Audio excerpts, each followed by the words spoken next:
ছোঁয়াচে রোগ হামের প্রকোপ কোনোভাবেই থামছে না। আক্রান্তের সঙ্গে পাল্লা দিয়ে প্রতিদিনই যোগ হচ্ছে নতুন মৃত্যুর সংখ্যা। হতাশা আর শঙ্কায় দিন পার করছেন রোগী ও স্বজনরা। রাজধানীর মহাখালী সংক্রামক ব্যাধি হাসপাতালে ২৪ ঘণ্টায় হাম জটিলতায় একজনের মৃত্যুসহ সারা দেশে ৬ জন মারা গেছে।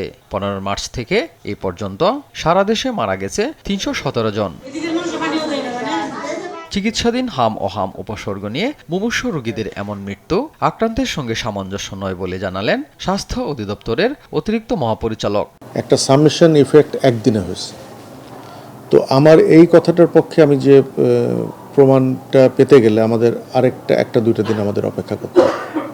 এটা আসলে অঙ্কটা এইভাবে মেলে না যে আমাদের একই হারে আক্রান্তের সংখ্যা বাড়ছে এবং একই হারে মৃত্যুর সংখ্যা বাড়ছে প্রপোর্শনেটলি। এটা কিন্তু প্রপোর্শনেটলি হচ্ছে না। টিকা দেওয়া শুরু হয়েছে ১ মাস, তবুও হাম নিয়ন্ত্রণে আসেনি, বরং মৃত্যুর সংখ্যা দিন দিন বাড়ছে কেন? এমন প্রশ্নের উত্তরে মহাপরিচালক বলেন, মারা যাওয়া রোগীরা দীর্ঘদিন যাবৎ হাম জটিলতায় চিকিৎসাধীন ছিলেন। খারাপ রোগীরা ঢাকাতে চলে আসতেছে, এই জন্য এখানে মৃত্যুটা হচ্ছে। তো এটা সারা দেশের ভ্যাকসিনেশন প্রোগ্রাম এবং মিজেলস প্রিভেনশনকে কিন্তু রিপ্রেজেন্ট করে না। এটা আমি একদম আপনাকে কনফিডেন্টলি বলছি।